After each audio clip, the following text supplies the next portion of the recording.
আসসালামু আলাইকুম। শখের কড়াই পেজ থেকে আপনাদের সবাইকে স্বাগতম।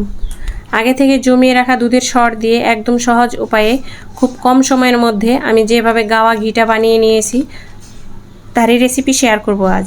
আশা করছি ভিডিওটা আপনাদের কাছে ভালো লাগবে। প্রতিদিন খাওয়ার জন্য আমি যে দুধটা জাল করে থাকি সেটা ঠান্ডা হওয়ার পর উপরে যে মোটা একটা সর পড়ে থাকে ওই সরটাই আমি তুলে তুলে ডিপে রেখেছিলাম, আর সেটা দিয়ে আজ আমি বানিয়ে নেব গাওয়া ঘি।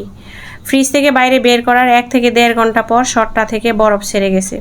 তো এখন আমি এটা ব্লেন্ডার জগে নিয়ে ব্লেন্ড করে নেব। আমি সরটা নিয়ে নিছি ব্লেন্ডার জগে, এই যে। আর পাশে যে বক্সটা দেখতে পাচ্ছেন এই বক্সটাতে আমি প্রতিদিন সরটা সংরক্ষণ করেছিলাম ডিপ ফ্রিজে। আমি ব্লেন্ডারে ব্লেন্ড করে নেব। এই যে দেখেন, ব্লেন্ড করে নেওয়ার পরে সরটা এখন এই পর্যায়ে এরকম হয়েছে। এটা কিন্তু বাটার হয়ে গেছে। হ্যাঁ, আপনারা চাইলে এটা বাটার হিসেবেও ইউজ করতে পারেন। তারপরে আমি বাকি যে সরটুকু ছিল এটাও আমি ব্লেন্ড করে নিব। আপনারা চাইলে এটা কিন্তু পাটায় পিষে নিতে পারেন, হ্যান্ড ব্লেন্ডার দিয়েও করতে পারেন। আমি এটা ব্লেন্ডারে করে নিচ্ছি। এখন দিয়ে নিব পরিমাণ মতো ঠান্ডা পানি। জাস্ট অল্প একটু পানি দিয়ে নিচ্ছি। এটা 1 থেকে 2 মিনিট ব্লেন্ড করলেই হয়ে যাবে। আমি ব্লেন্ড করে নিচ্ছি।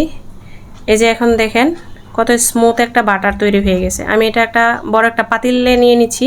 এই পাতিলটাতেই আমি বাটারটা পানি দিয়ে হাত দিয়ে কষলে ধুবো এবং এটাতেই আমি বাটারটা জাল করব ঘি করার জন্য।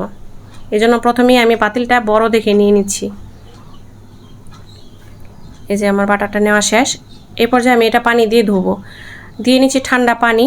এটা ফ্রিজে রাখা ঠান্ডা পানি। এটা হাত দিয়ে কষলে ধুয়ে নেব। এই যে ধোয়া শেষ, আমি একটা বাটিতে তুলে নেব। এই যে সাদা দুধের মতো যেটা দেখতে পাচ্ছেন না, এটা কিন্তু ঘোল বা মাঠা। চাইলে আপনারা মাঠাটার সাথে সামান্য চিনি এবং সামান্য পরিমাণ লবণ মিক্স করেও খাইতে পারেন। এটা শরীরের জন্য অনেক উপকারী। তো আমি এটা বাটিতে তুলে নিচ্ছি।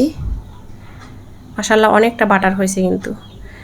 এখন আমি আবার সেকেন্ড টাইম পানি দিয়ে ধুয়ে নিচ্ছি। এই যে দেখেন পানিটা এখন স্বচ্ছ হয়ে গেছে, আর ধুইতে হবে না। আমার বাটারটা মোটামুটি পরিষ্কার করা হয়ে গেছে। এখন আমি এটা বাটিতে তুলে নিচ্ছি।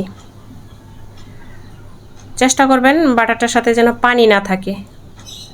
আমি বাটারটা তুলে নিচ্ছি, পরে আমি এটা জাল করব।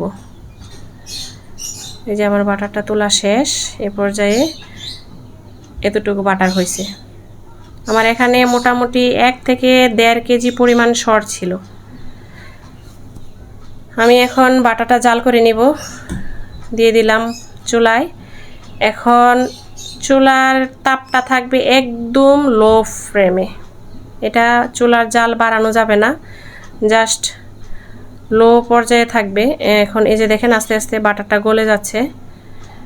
এই যে আমি পাতিলটা একটু ঝাঁকা দিয়ে দিচ্ছি। এই যে দেখেন ধীরে ধীরে গলে এখন এই পর্যায়ে আছে। এই যে উপরে সরের মতো দেখতে পাচ্ছেন না, এটা কিন্তু ভাজা হয়ে যাবে। সরের মতো যেটা, এটা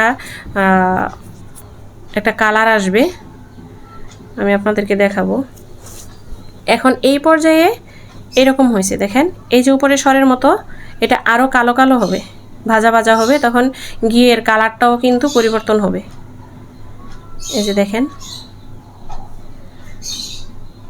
আমি কিন্তু চুলার তাপটা কিন্তু বাড়াই নাই। হ্যাঁ, এই যে দেখেন ফাইনালি আমার ঘি জাল করা শেষ, একদম ভাজা ভাজা হয়ে গেছে। এই যে কালো যেটা, এটা ছাঁকনি দিয়ে সেকে তুলে ফেলবো। এটা কিন্তু গরম ভাতের সাথে খাওয়া যায়। এই যে আমার ফাইনালি ঘি ছাঁকনি দিয়ে সেকে নিলাম। এই যে এটা ঠান্ডা হওয়ার পরে আমি একটা কাচের বয়ামে নিয়ে নিব। এই যে কাচের বয়ামটা আমি আগে থেকে ধুয়ে পরিষ্কার করে শুকাই নিয়ে নিছি। এটাতে আমি এখন একটা ছাঁকনির সাহায্যে সেকে তারপরে বয়ামে নিয়ে নিচ্ছি।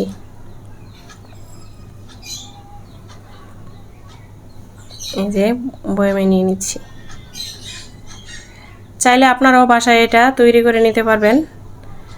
এই যে ফাইনালি দেখেন বয়ামে নিয়ে নেওয়ার পর আমার ঘিয়ের কালারটা এরকম আসছে। তো আমার ভিডিওটা কার কাছে কেমন লাগছে কমেন্টস করে জানাবেন। ভালো থাকবেন আপনারা সবাই, আমার জন্য দোয়া করবেন এবং আমার পেজটাকে ফলো করবেন। আল্লাহ হাফেজ।